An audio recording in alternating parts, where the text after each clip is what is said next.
Color is probably one of the biggest reasons people love a photo, or don't, and one of the hardest things to master. Color sets the mood and shapes how we feel when we look at the photo. In this video, I'll break down how I edit my colors in Lightroom so they stay natural, but still carry the feeling I want the viewer to experience.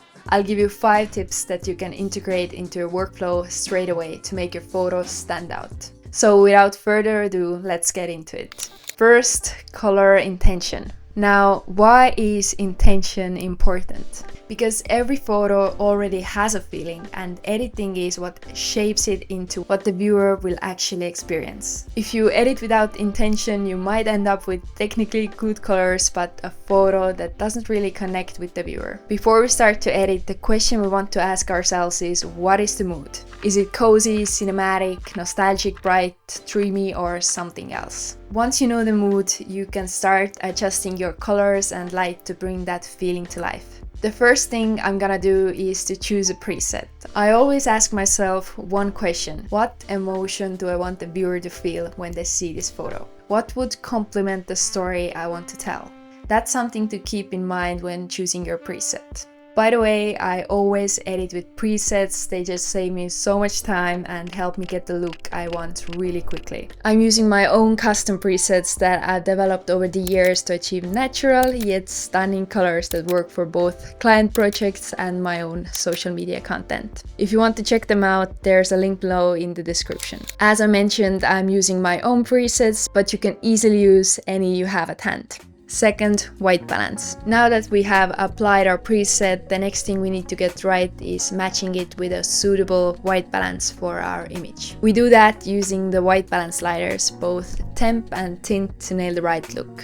If your white balance is off, even the best preset will look wrong. It's one of the easiest things to fix, and it's what makes your colors feel natural and believable. Here's what I mean. In this photo, my white balance is too cool, and here it's too warm. So getting it to look natural is exactly what we're aiming for. Keeping your white balance close to natural helps your colors look true to life. This way, the viewer can spot the story behind our photo instead of poorly made color edit that pops from our image. Of course, if you want to do something more artsy or experimental, that's totally fine. Sometimes breaking the rules gives the most interesting results. Third, skin tones. If we've already set the mood and white balance, the next thing we want to make sure of is that our skin tones look as natural as possible. That's what really makes a photo feel alive and professional. To do that, we'll head into the HSL panel, which stands for Hue, Saturation and Luminance, and start adjusting the color sliders that affect skin tones the most, usually orange or red. I usually look for a point where the skin looks healthy and natural. And just like before, if you're going for a specific artistic look like a vintage or cinematic tone, you can definitely stylize your skin tones a bit. But for most edits, keeping them close to natural helps everything else in the photo feel believable and high quality. 4. Toning down distracting colors.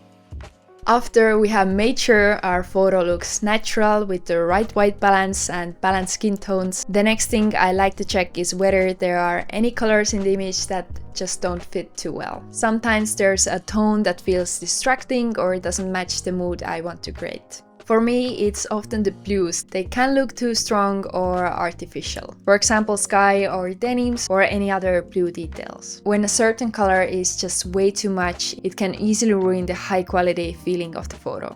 So this is where I go back into the HSL panel and simply tone down those hues that feel out of place. I pull down the blue saturation a little and see how it instantly makes the photo feel softer and balanced. You can do the same with any color that pops too much, maybe a bright green, magenta or orange, whatever doesn't serve the story. The goal isn't to remove a color completely, but to make everything work together so the viewer's attention naturally goes where you want it to, usually towards your subject. I'd like to take a moment to share about my photography and photo editing courses. If you've been feeling stuck with your photography or you'd like to go all in and make photography your full-time income, then this is for you. Photography is definitely something that takes a lot of time and practice to master. But there are ways that can shorten the time and make your learning process more efficient by understanding what you need to do to get better. As someone who is fully self-taught, I am aware how much time it all takes. I created these courses so you could learn fast and really effectively together with me. We go in depth with literally everything I do when it comes to taking photos or editing them. I love the saying, we don't know what we don't know, and this really sums up the course. Courses are live via Zoom, and you can find our upcoming course dates and more information about them from the links below. Now back to the video.